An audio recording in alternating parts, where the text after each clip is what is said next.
Então, no passado, eu queria colocar essa frase aqui, que, a meu ver, é a mais famosa que eu conheço.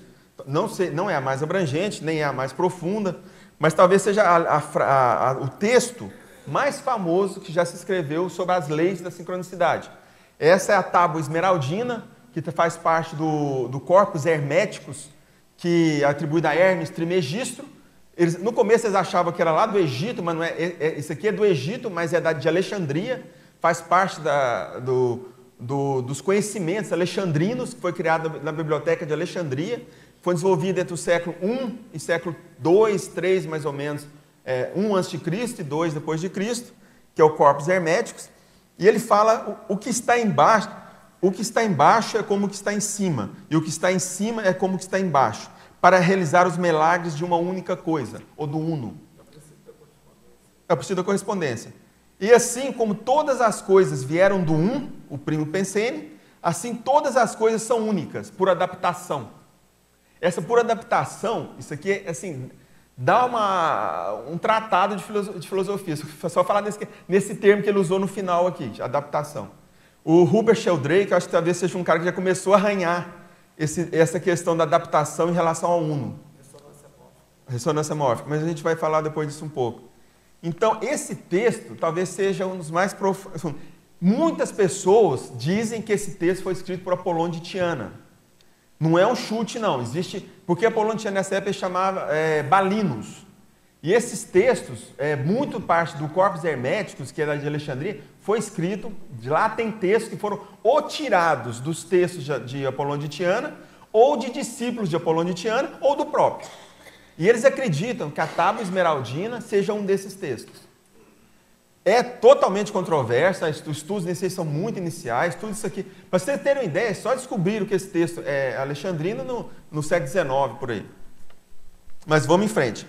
Das linhas, vamos dizer assim, das interfaces, das ferramentas que foram criadas para tentar haver uma compreensão, ou seja, para transformar aquela informação que vem da energia imanente de uma forma inteligível e prática e usável para a gente, todas as civilizações desenvolveram algum tipo de ferramenta. Inúmero, runas, aí você pode mergulhar no passado, o próprio casco de tartaruga. Os primeiros xamãs, eles tinham os modos deles fazer isso, mas assim, a gente pega, eu peguei aqui, procurei pegar os 4 principais, e se você pegar não vai sair disso. Aliás, qualquer um desses aqui não vai sair disso. Tudo volta mais ou menos no mesmo arcabouço teórico. Já dentro na China, a gente talvez chegue o mais antigo de todos. Provavelmente isso aqui começou a ser desenvolvido por um sábio chamado Forri. Forri, ele é aquele que é representado como um corpo de homem, mulher, com várias caras e uma cauda de peixe. Ele é um ser totalmente já mitológico, mas essa pessoa existiu. E segundo o professor Valdo, é um serenão, naquela época já era serenão, e provavelmente, hoje se não deve ser serenão ou consciência livre, acredito. É mais ou menos 3.200, 3.400 a.C. Isso é muito questionável, justamente por ser mitológico. Entra no negócio do Homero, né? Meu coisa falar, qual que é a data da Ilíada, assim, do Aquiles? Nossa, existe um monte de controvérsia. Então, assim, esse aqui tem muitos, mas mais ou menos... na época, um pouquinho antes do Imperador Amarelo, que eles chamam. Ou seja, na época da agricultura. Enquanto que os caras estavam lá inventando um arado puxado por boi, esse Forri estava inventando uma das mais sofisticadas ferramentas de interação com o cosmos, ou de estudo da sincronicidade.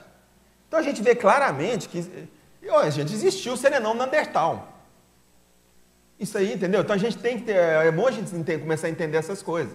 Existiu o serenão Neandertal, peludo, andando lá, tudo. Lógico que ele não devia interagir muito bem com os outros Neandertals, mas existiu. E foi assim que ele aperfeiçoou o nosso cérebro, para a gente poder usar nosso cérebro. Como tem serenões renascendo nesse planeta aí da transmigração, para ajudar o pessoal que está indo para lá a melhorar o cérebro de lá. Então, assim, a gente tem que ter esses conhecimentos. E esses serenões, eles não tiveram conscienciologia. Eles não tiveram isso para evoluir. Eles já vêm evoluindo isso em outros planetas há muitos milênios. Então, esse Forri, ele criou o primeiro instrumento que eram os trigramas, que é mais ou menos inspirado na casca de tartaruga, que é baseado no yin e yang, ou princípio da dualidade. Ele começou a ver que tudo existe uma dualidade, noite e dia, homem e mulher, claro e escuro, e ele começou a ver que essa cidade, ela interagia entre si. Então ele cria 3 linhas de interação do yin e yang de forma entre eles. Essas 3 linhas, se jogar numa análise combinatória, dá os 8 trigramas iniciais do I Ching. Muito depois dele, não se sabe muito depois quando, veio 2 outros, que é o Imperador Amarelo e o Duque de Zhou, que é seu filho. E como sempre, né, eles foram presos, eles foram depostos, foram para o ostracismo. As maiores evoluções são feitas por pessoas que foram colocadas, boa parte das grandes evoluções foram feitas por pessoas que foram colocadas em ostracismo, justamente por eles saírem do seu contexto.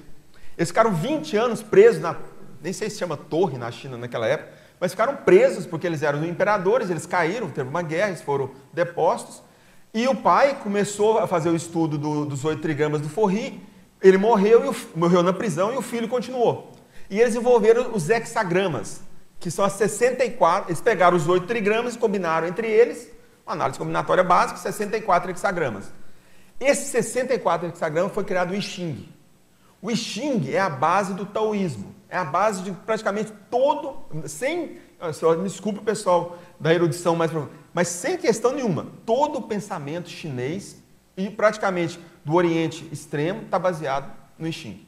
Porque está baseado no Yin e Yang, que tem base na correlação desses fatores. Então, ele conseguiu desenvolver essa ferramenta do I Ching, e depois veio Confúcio, que dedicou os últimos 20 anos da vida dele ao estudo do I Ching, e criou que chama das grandes asas, que são os comentários de Confúcio ao I Ching, que são impressionantes. Agora, Confúcio fala uma coisa que para mim é o que nós todos, que a gente tem que compreender. No final da vida, ele fala assim, eu não preciso mais do I Ching. O I Ching me ensinou a como ver essas inter-relações, essas interações na vida, na natureza, num pássaro que voa, na chuva que cai, na roupa que o cara chega usando para mim. E eu lembro do professor Valdo falar para a gente, falar assim, gente, a chuva caindo lá fora, às vezes ela tem uma mensagem, ela está trazendo uma mensagem para você. Aquele passarinho que pia, às vezes, em sincronia com outra coisa que está acontecendo naquele momento, é uma mensagem extremamente relevante para todos nós. Então, Confúcio, no final da vida, ele chega a essa conclusão que ele não precisava mais da ferramenta, da muleta. O I Ching, astrologia, cabala, tudo isso são muletas. E muletas, algumas extremamente sofisticadas.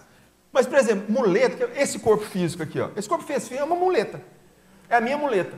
Eu não posso abrir mão dele. Eu preciso dele ainda. Eu não tenho como ficar sem ele. Um dia eu não vou precisar mais desse corpo físico. Aí eu vou embora, você é uma consciência livre. Mas no momento eu preciso dele. O problema não é usar muletas. O problema é usar muletas que a gente não precisa mais. Essa é a grande burrice. Ficar insistindo em muletas que nós não precisamos mais. Entendeu? Essa talvez seja a grande salto que o Confúcio deu.